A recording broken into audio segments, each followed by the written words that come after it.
Ovqat yeyolmay qoldim. Betimda ham yeyolmay qoldim. Asalariga chaqtirdim oxirgi marta. Qanchalik yordam berdi shu chaqirish? Yordam bermadi. Bu bemorimiz Farg'ona viloyati Dang'ara tumanidansiz. Akram va Marhaboxon ismingiz. Nechinchi yilsiz? 78-yil. 78-yilsiz. Shu 3 oylik nerv bilan qachon boshlandi kasallik? Qancha vaqtdan beri og'riyotgandingiz? Nimalar qildingiz? 3 yildan beri. 3 yil bo'ldi Shundan boshlagan. beri davolanaman. Bahorda boshlangan. Qayerda bo'lardi og'rig'ingiz? Og'riq birinchi mana shu ko'zim jimirladi, ko'krishni boshlagan. Mana shu joyda? Aha.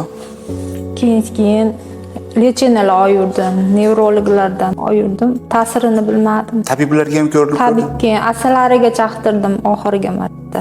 Qanchalik yordam berdi shu chaqirish? Yordam bermadi. Masalari ham? Dorilarni qanchaga ichishni boshladingiz oxirgi kelib? Karbamazepin yozib berishardi. Ta'sirini yo'qotdi u ham. Keyin Karbalexga o'tdim. Nechtagacha ichdingiz shu Karbalexni? 6 tagacha ichdim. Kuniga 6 tagacha. Shuni ichgan vaqtingizda og'rimay turarmidi?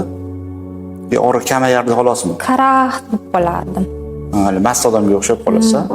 Karaxt bo'lib qolardim. Dorining ta'siri ketsa yana og'riqlar. Chiv olmasdim. Ovqat yeyolmay qoldim. Betimda ham yeyolmay qoldim. Yana qayerlarga uchradingiz? Toshkentga ham klinikalarga murojaat qildingiz? Toshkentga blokada qildirdim. Foydasini bilmadim. Og'rig'im kuchayib ketdi keyin. Umuman yuvmasdim. Tishimda ham yeyolmay qoldim. Oxirgi kunlar ovqatdan yeyolmay qoldim. Choy ham icholmay qoldim. Kecha kelgan vaqtingizda ham gaplashgan vaqtimizda operatsiyadan oldin mana yuzimda abrobotga qilayotgan vaqtimizda ham yig'lab turdingiz-da, dod deb turdingiz. Og'riq turdi, yuzingizga tekkizib olmadik. Shu og'riq bilan keldim kecha. Rahmat sizlarga. Mana kecha operatsiya qildik, mana operatsiyangiz o'rni ham bilinmaydi xolasa.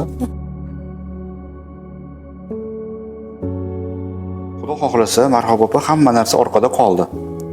Kecha hamma narsani tushuntirdim sizga operatsiyadan oldin. Xudodan so'rab qildik. Mana sizga ham Xudo shifo berdi. Kechqurun yaxshi uxladingiz, ovqatlarni bemalol yedingiz, bemalol betingizni yuvdingiz. 10 kunlardan keyin sovuq suv ichsangiz bo'ladi, yuzingizni sovuq suvlarda yuvsangiz bo'ladi, boshingizni yuvsangiz bo'ladi, cho'milsangiz bo'ladi. Ovqatlardan ham cheklov yo'q. Issiqmi, sovuqmi, qalampirmi, sho'rmi, achchiqmi, qizil, sariq yeyverasiz hamma ovqat. Xo'p. Mevalardan ham cheklov yo'q. Ilohim tani jonlaringiz sog' bo'lsin. Umrlaringiz uzoq bo'lsin. Bolalaring baxtiga ilohim sog' salomat yuringlar. Qo'llaring dard ko'rmasin. Allohu akbar.